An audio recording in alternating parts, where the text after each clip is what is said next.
Political পার্টিগুলি যেমন করে চাঁদা নেয়, একটা রসিদ দেয় বা দেয় না, তারপর টাকা নিয়ে এরকম থাকে। তো আপনারাও যখন এই ব্যয়টা এগুলির জন্য টাকা নিতেছেন, এগুলি কোনো রসিদ টসিদ থাকতেছে না, এটা জাস্ট মুখে মুখে কথায় এই 50,000 টাকা দিল, এই রাস্তা দ্বারা 20,000 টাকা দিল, ব্যাপারটা কি এরকম? আচ্ছা, একটা প্রোগ্রাম আমরা কেমনে আয়োজন করি? হ্যাঁ বলেন তো, একদম বলেন সহজ তো, কথা। এখানে বলেন তো। আমরা তর্কের প্রোগ্রামগুলো খাতিরে কেমনে ধরে আয়োজন নেই, করি? ধরেন আমরা ধরেন তর্কের খাতিরে ধরে নেই এই প্রোগ্রামটাতে 1 লাখ টাকা ব্যয় হবে। এবার আপনি আমার ব্রেকআপটা দেখান।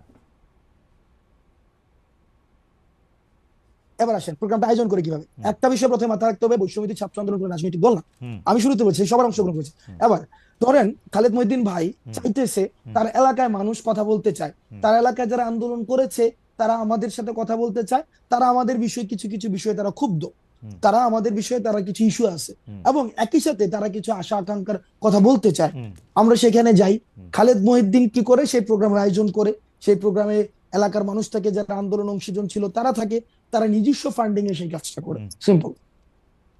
ওকে। বাংলাদেশে যেহেতু 50 লক্ষ খালেদ মহিউদ্দিন আছে, সেই 50 লক্ষ খালেদ মহিউদ্দিনের এক একটার এক এক রকম চেহারা। কোনোটা বিএনপির খালেদ মহিউদ্দিন, কোনোটা জামায়াতের খালেদ মহিউদ্দিন, কোনোটা কমিউনিস্ট খালেদ মহিউদ্দিন, কোনোটা বড়লোক খালেদ মহিউদ্দিন, কোনোটা সাবেক চেয়ারম্যান খালেদ মহিউদ্দিন। আপনারা কি সব খালেদ মহিউদ্দিনের অনুষ্ঠানেই যান? আমরা সব আমাদের একমাত্র লিটমাস টেস্ট ফেসিবাদের যারা হচ্ছে এই কাঠামোর, এই যে আওয়ামী পৃষ্ঠপোষকতা করেছে এবং এই যে আওয়ামী লীগ ফেসিবাদ বাদ দিয়ে কাঠামোতে সবার কাছে যান, আওয়ামী লীগ বাদ দিয়ে সবার কাছে আমরা যান। যারা এই যে গণ অভ্যুত্থানে হুম। ফেসিবাদ বিরোধী যে শক্তিটা ছিল, আমরা সবার কাছেই যাই, সবার কাছে যারা ডাকায় তাদের কাছেই যাই। আপনাদের লিটমাস টেস্ট হচ্ছে যারা মানে গণ অভ্যুত্থানে যারা আওয়ামী লীগের সঙ্গে ছিল বা আওয়ামী লীগের বিরোধিতা করেনি, তারা বাদ দিয়ে আপনারা সবার কাছে যান। জি, আপনারা ইয়েস। কয়েকদিন আগে যে সিটি কর্পোরেশনের কাউন্সিলরদেরকে রিইনস্টেট করতে চাইলেন, এটাকে ওই প্রক্রিয়ার মানে লিটমাস টেস্টটা ওরা পার হয়েছিল?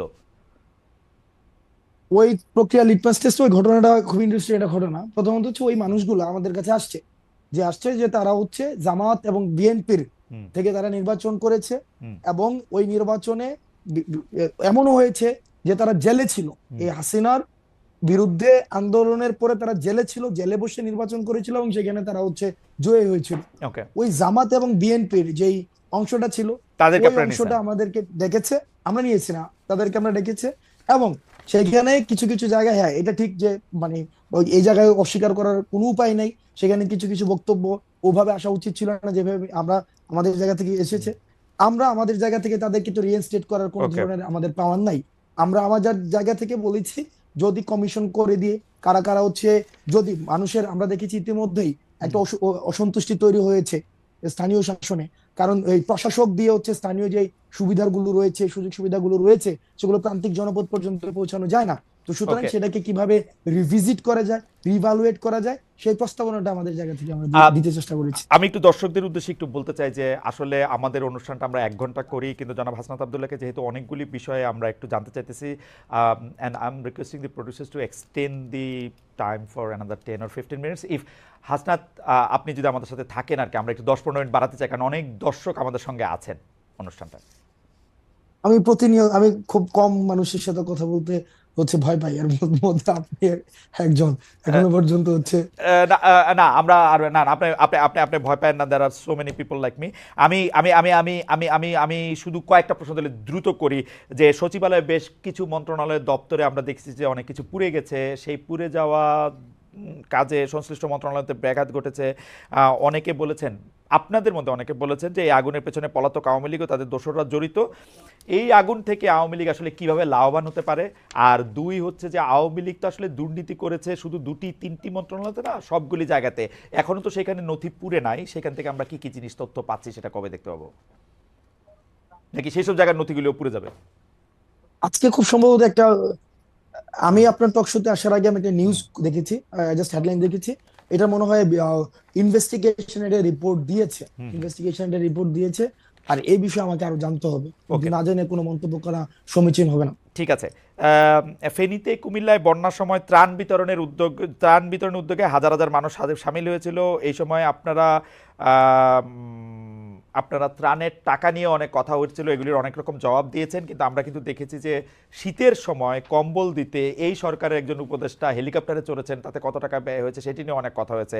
এই বিষয়গুলো আসলে আপনারা নিজেদের মধ্যে কি আলোচনা করেন যে মানে এটি আসলে কিভাবে, কি ব্যাখ্যাটা কি আসলে, কেন হেলিকপ্টারে করে ত্রাণের যাইতে হবে? বিষয়টি, মানে উনি গিয়া কম্বল দিলে কি হবে, না দিলে কি হবে, মানে বিষয়টা কি আসলে? আচ্ছা, দুইটা প্রসঙ্গ এসেছে। প্রথম প্রসঙ্গ হচ্ছে ত্রাণের বিষয়টা আমরা স্পষ্ট করেছি হুম, আমাদের জায়গা থেকে, এবং আপনি ত্রাণের যে রিপোর্টটা আপনার কাছে যদি না থাকে আমি সেটা পাঠিয়ে দেবো, যেটা অডিট ফার্ম থেকে সেটা ইয়া করা হয়েছে, অডিট ফার্ম দিয়ে সেটাকে হুম, কি বলে সেটাকে ওই যে অডিট হ্যাঁ, করানো হয়েছে। হ্যাঁ, হ্যাঁ, সেখানে কিন্তু প্রথম পেজে হচ্ছে আমাদের ভুলগুলো লেখা হয়েছে। হুম, সেখানে খুব সম্ভবত 12 লক্ষ বা 13 লক্ষ টাকার, আমি যদি ভুল না করে থাকি, বলা হয়েছে এটা রিসিপ্ট নাই, হুম, মানে এই টাকাটা যে খরচ হয়েছে এটা রিসিপ্ট পাওয়া যায়নি। হুম, আর বাকি যে পুরো টাকা ছিল সেটা প্রত্যেকটা খাতোয়ারি রিসিপ্টের সাথে হুম, খরচ হয়েছে। হুম, এবং বাকি যে টাকাটা ছিল, আমি মানে এক্সাক্ট আমার ফিগার গুলো মনে নেই, সেটা কিন্তু হচ্ছে আমরা হচ্ছে গভর্নমেন্ট তহবিলে হচ্ছে আমরা হস্তান্তর করেছি। হুম, এবার দেখেন, যদি এখান থেকে অর্থ তছরূপ হতোই, তাহলে প্রথম পেজে লেখা হইতো না যে এখানে 12 লক্ষ টাকা রিসিপ্ট নাই।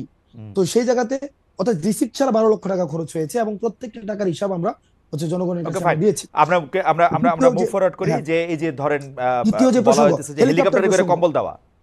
এই হেলিকপ্টার যে প্রসঙ্গ, হুম, এক্ষেত্রে দুইটা বিষয় আসতে পারে। হুম, সে যে একদিনে যতগুলো উপজেলা ছিল, উত্তর এই যে হুম, নীলফামারী, তারপর হচ্ছে পঞ্চগড়, আরো অনেকগুলো উপজেলা ছিল, মানে অনেকগুলো জেলার উপজেলা ছিল, সেখানে ভিজিট করেছে। দুইটা প্রশ্ন, হেলিকপ্টার দিয়ে হয়তো আসিফ হুম, এক্ষেত্রে কি বলবেন সেটা আসিফ বক্তব্য হয়তো দিয়েছেন, হুম, কিন্তু আমি আমার জায়গা থেকে যেটা বলতে চাই, প্রচুর পরিমাণ, যেহেতু অভ্যুত্থান পরবর্তী আমরা যেটা বলতে চাই, আসলে মানুষের দুইটা বিষয় আছে। এক হচ্ছে তাদের আমাদের প্রতি যে পরিমাণ প্রত্যাশা আছে, এই প্রত্যাশা এবং প্রাপ্তির মধ্যে একটা ব্যবধান, অথবা যে আশা পূরণ হয়েছে সেটা নিয়ে আসলে মানুষ কথা বলতে চায়, মানুষ ফিল করতে চায়, মানুষ কানেক্ট হইতে চায়।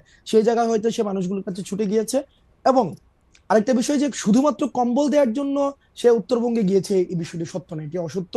কম্বল এটা হচ্ছে একটা উপলক্ষ্য ছিল, এটি ছাড়াও বিভিন্ন উন্নয়নমূলক কাজ, এবং এই যে মানুষকে এই শুনতে এই যাওয়া, এই মানুষের কম্বল কি কাছাকাছি যাওয়া, এই মানুষের কম্বল কাছে কি পৌঁছানো। এই কম্বল কি হাসান, আপনি কি খোঁজ নিয়েছেন যে এই কম্বল তো সরকারি ত্রাণ থেকে গিয়েছে, মানে সরকারি টাকা থেকে কম্বল দেওয়া হয়েছে, তাই তো?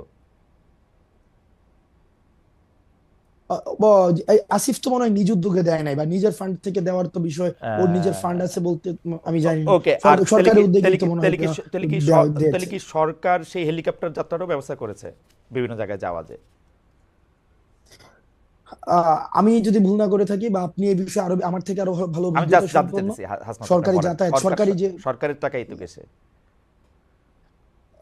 মানে যদি মানে ওরা যারা সরকারি ব্যক্তি, সরকারি ব্যক্তিদের যাতায়াত তো সরকারি আপনার বহন কাছে করার কথা। আপনার কাছে এটা ঠিক, আমি যদি ভুল না করে আপনার থাকি, কাছে কি এটা এবং ঠিক, এই বিষয়ে আপনার কাছে কি এটা ঠিক মনে হয় যে ধরেন আওয়ামী লীগের আমলে এগুলো আমরা খুব বেশি পরিমাণে দেখছি, বিএনপি জাতীয় পার্টির আমলেও দেখছি যে সরকারি টাকার ত্রাণ সরকারের কাছে পৌঁছাই দিলে ডিসি ওনারাও গিয়ে পৌঁছাই দিয়ে আসতে পারে, কিন্তু এই যে জনসংযোগ করা, জনগণের সামনে হাজির থাকা, জনগণের সামনে রেলেভেন্ট থাকার জন্য নিজেও যাওয়া হেলিকপ্টারে করে, এটা ঠিক লাগতেছে, মানে ইট ইজ ওকে?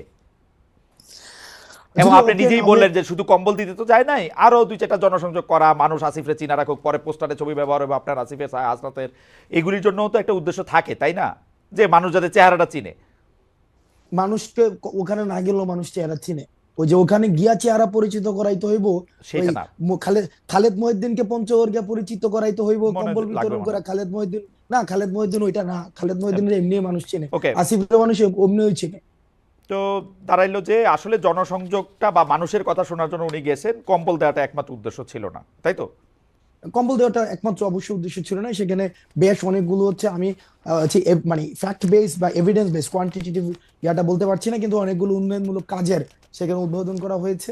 এবং এটা জনপ্রতিনিধি, তারা যেহেতু মানুষের প্রতিনিধিত্ব এখন করছে, তো হুম, সেই জায়গা থেকে মানুষ হচ্ছে মানুষের সাথে সংযোগ, এই মানে এই এই জিনিসটাকে, মানে এটাকে ক্রিটিক্যালি, খরচের বিষয়টাকে ক্রিটিক্যালি নেওয়া যায়, যে এটাকে আরো কিভাবে সফিস্টিকেটেড করা যেত, কস্ট ওকে, ফ্রেন্ডলি করা যেত, সেটা নিয়ে আলোচনা হইতে পারে, সেটা ওকে, নিয়ে অবশ্যই আলোচনা হইতে পারে। সে আলোচনাকে বন্ধ করে দিতে হবে বিষয়টা এমন না, আচ্ছা, সেটা নিয়ে আলোচনা হইতে পারে। লাস্ট হুম। লাস্ট প্রশ্ন আপনার, মানে শেষ প্রশ্ন যেটা দিয়ে আপনি শুরু করতেছিলেন, সেটা আমার একটু জানতে চাই যে সময় টেলিভিশনের কথা যদি আমরা বলি, যে সময় টেলিভিশনে জুলাইয়ের আগে সময় টেলিভিশনে একটা স্পষ্ট এবং প্রত্যক্ষ অবস্থান ছিল, এবং শেখ হাসিনার রেজিমে যেরকম হয়েছে যে